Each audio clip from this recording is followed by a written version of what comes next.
Hi, this is Ange from Ange Reacts, and I've got some bad news. I put up one reaction video and my whole account was taken down.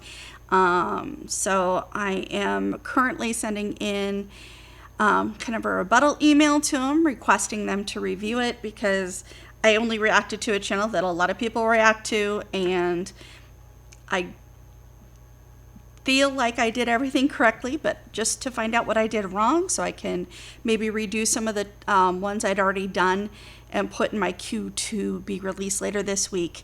So hopefully that will work out and I'll get my channel back. If not, I will find another way to do this, figure out what I'm doing wrong, and start all over.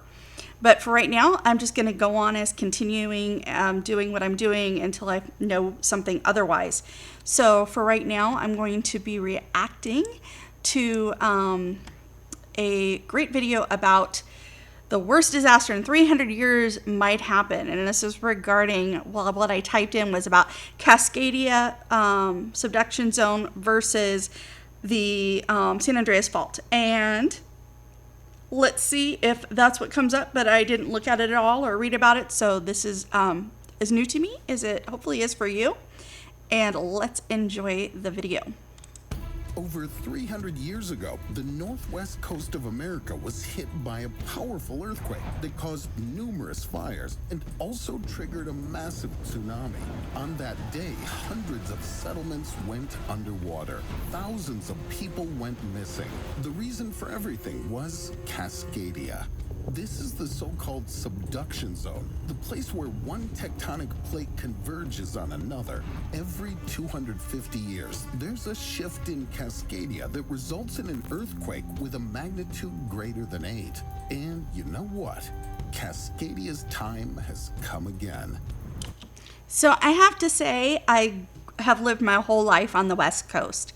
And growing up in California, we were always scared about the San Andreas Fault. That's all you ever heard about. And there was a bunch of movies that I remember as a kid growing up in the 80s and them having these, or even the late 70s, having movies about these big earthquakes hitting. And it wasn't until much later in life I first heard about the Cascadia subduction zone and how dangerous it is, and how the San Andreas Fault is so much smaller than this giant zone that goes up from California, I think, into Canada. It's crazy big. It's supposed to do crazy damage, and it's right off the western coast, pretty much most of America right there. So at least the United States part, and into Canada. So let's watch this. I don't know if it's going to talk about San Andreas. I'm hoping it does, but let's see. How do we know the danger is creeping up on us? It often happens that before earthquakes, there are inexplicable light flashes in the sky or small tremors in the volcano's vicinity. But things are different with Cascadia. No warning signs, no small earthquakes. Until the end of the last century, geologists didn't even know that the zone was dangerous. Later, they discovered that the Juan de Fuca plate, which was supposed to descend beneath the North American plate and slide smoothly, got stuck. The pressure between the plates is increasing, and one day, all that stored energy will break out. Scientists from Oregon State University predicted that the probability of an earthquake over the next 50 years is 1 in 3. However, Ouch. there's also the possibility that it'll happen in the next couple of years. The disaster will affect the entire Pacific Northwest, the states of Oregon, Washington, Wyoming, Idaho, Montana, and Northern California. Cascadia will cause an earthquake with a magnitude greater than 9. No one can predict exactly when that will happen, but the region's residents are urged to be ready and alert at all times. After all, a few minutes to spare may save your life. It's a well-known fact that right before an earthquake, dogs start howling and mice start running away. These animals can perceive vibrations that we don't even know about. Their reaction means the first seismic wave is gone. After 30 seconds, there's gonna be an earthquake. Residents of Montana and Wyoming, the more distant states from Cascadia, will have about 6 minutes to travel as far east as possible. They definitely shouldn't move the other way. There, the edge of the plate will descend, creating a 960-kilometer long tsunami that will move at a speed of 19 kilometers per hour. As a result of the last such tectonic fault in 1700, the giant wave traveled 10,000 kilometers and slammed into the coast of Japan. The water flooded the rice fields, washed away over a dozen buildings, and caused fires that destroyed other constructions. It's crazy how much earthquakes affect both sides of the Pacific. So whenever they have an earthquake, we're automatically notified that we may be having a tsunami watch. An alert could happen, so we know that we shouldn't be anywhere near the coast if you don't need to be or don't live there. So yeah, and the same goes the other way. If we have, in fact, an earthquake, they need to watch out for it. And even all the ways, sometimes the water will slosh almost like a bathtub, come back, and sometimes it'll hit like down in Mexico from an earthquake that was up north, just because it has a sloshing effect.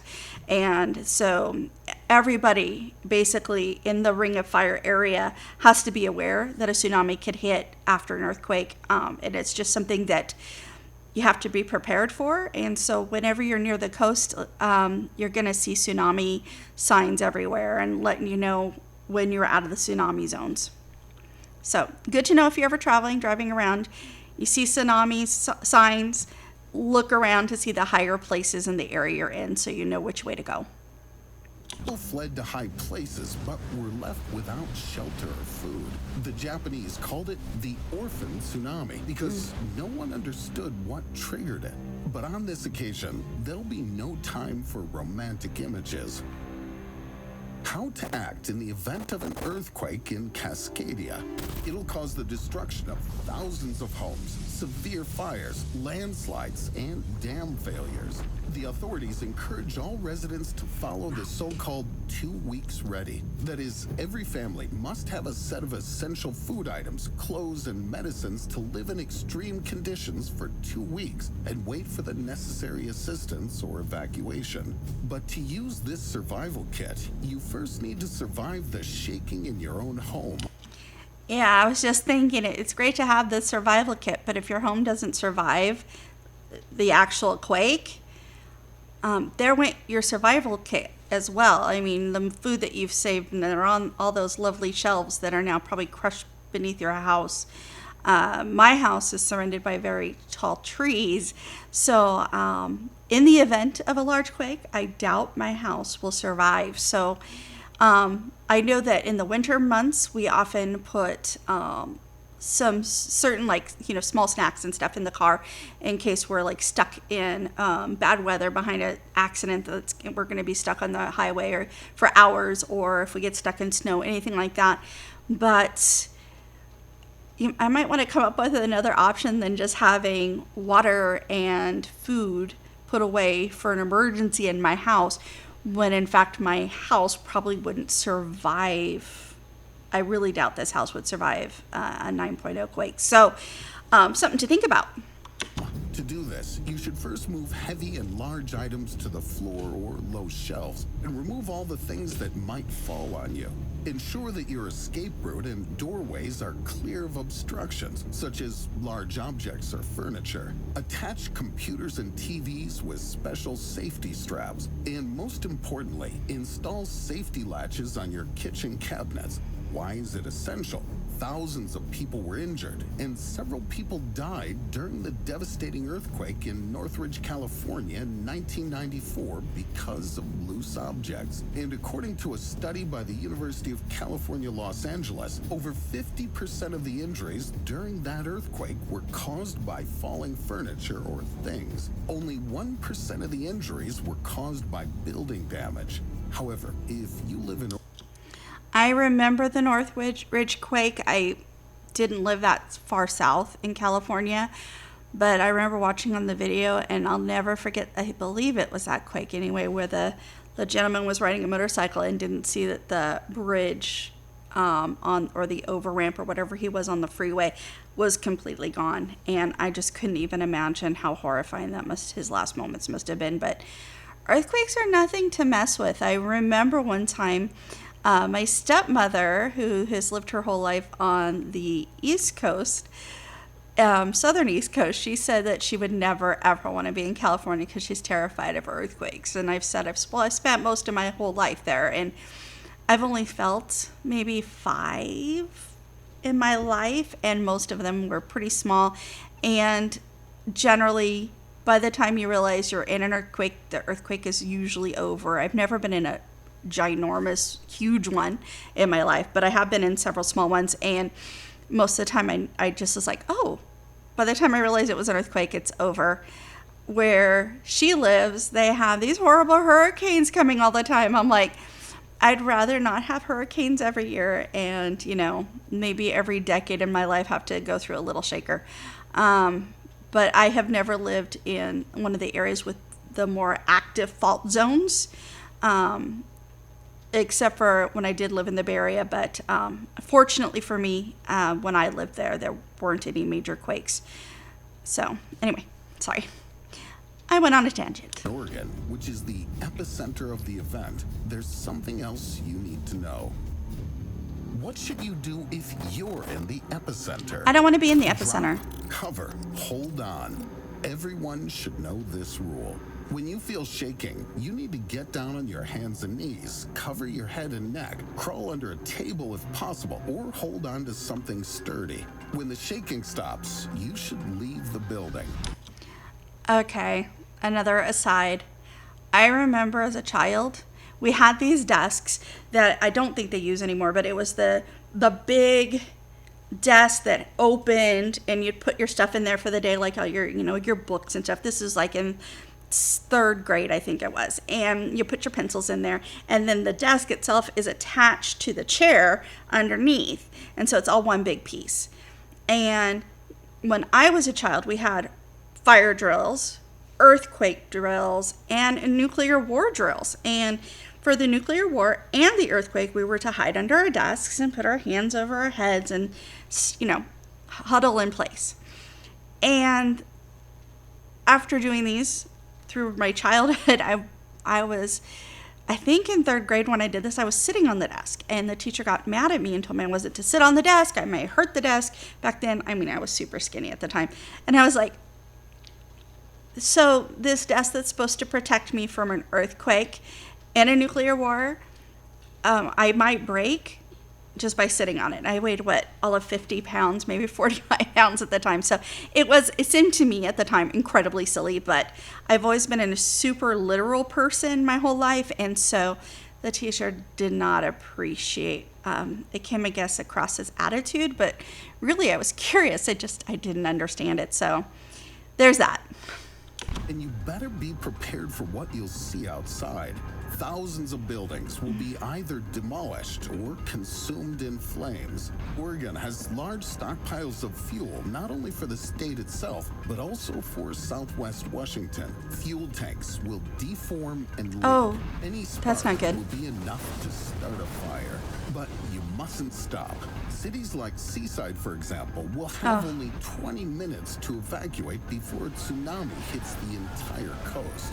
During this time, it's necessary to go as deep into the continent's interior as possible, or flee to higher ground.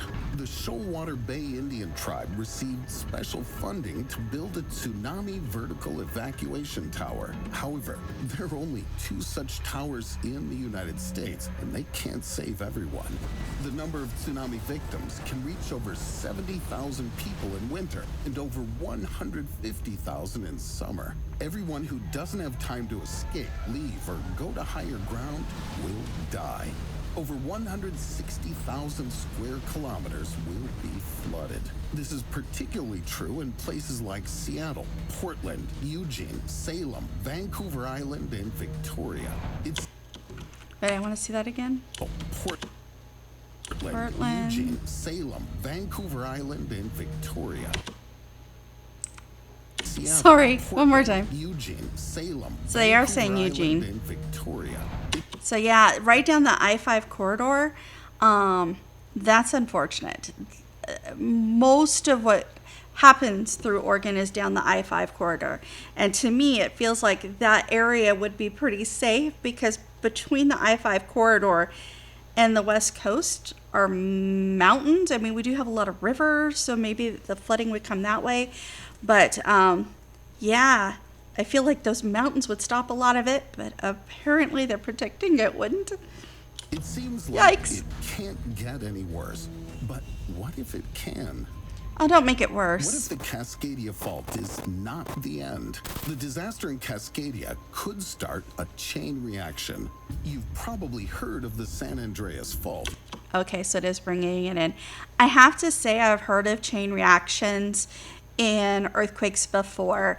I believe the first time I heard of it was actually, I think in Turkey, and there were a couple of different fault lines, one in Turkey, and I think the other was in a neighboring country or a different part of Turkey. But they've noticed when one would go off, the other would go off too in a certain amount of time, that the slippage on this one would cause a slippage on this one. So I would not be shocked if something that big would set off the smaller, more active fault of San Andreas. A continental transform fault between the Pacific Plate and the North American Plate, extending roughly 1,200 kilometers. It runs along the coast of California, mostly over land. The San Andreas has caused many earthquakes that reached a magnitude of over 9. The most famous is the San Francisco earthquake of 1906. Okay, so let me just double check because I feel like the San Andreas is actually smaller than length of San Andreas fault versus Cascadia reduction zone. Okay, so it's actually appears to be shorter than the San Andreas. And I always thought the San Andreas was a smaller fault line because it was only in California, but apparently that is not even true. But the Cascadia, when it goes off, is going to be a much bigger problem because this is only 1,000 kilometers. Okay, so correction. All right, let's go back. Sorry. Intensity shaking was felt from southern Oregon to the south of Los Angeles and inland as far as 70 kilometers into central Nevada. As a result of the earthquake and subsequent fires, up to 3,000 people died and about 300,000 people were left homeless. There's a family lore that I heard as a child from my grandmother that her mother's father and his brothers just had opened a tailor shop in the Bay Area right before the 1906 earthquake. So, yeah, that was bad timing on our family's part. Luckily, they all made it, but I'm assuming their business had to be restarted somewhere else. 80% of the buildings were destroyed. The earthquake was accompanied by surface fault rupture along the San Andreas Fault. Strike slip displacements measured up to 8.5 meters. And here's the most important thing. The San Andreas Fault merges with the plate boundary of the Cascadia subduction zone north of Cape Mendocino. A few Okay, so years that's ago, where it researchers starts. decided to test whether they affected one another or not. It turned out that over the last 3,000 years, a massive earthquake in Cascadia led to the rupture of the San Andreas Fault from 9 to 11 times. That means when Cascadia gets hit by an earthquake, San Andreas will follow the lead. Earthquakes will follow one after another, trigger a tsunami, and this time, the devastation will spread over an extensive territory. I think that's from Canada to 2000 or Mexico. 2012. I think If you that's the name of the think movie. catastrophe will affect a good movie, only but- the northwest coast of America, take a good look at the map. Cascadia lies within the so-called Ring of Fire. This is a string of volcanoes, some of which are best not woken up, like Yellowstone. Its super eruption would equal the force of 1,000 Hiroshima atomic bombs exploding every second. Do you guys want to know more? Check out my video about Yellowstone.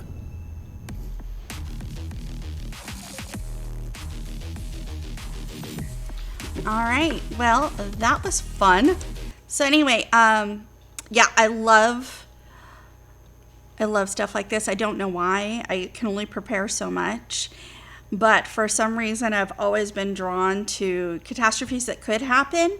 In fact, there has been times in my marriage when my husband tells me to stop watching them because I start getting a little bit anxious and wanting to over prepare for absolutely every contingency that may likely never happen, and if it does, really there's not a whole lot we can do about it.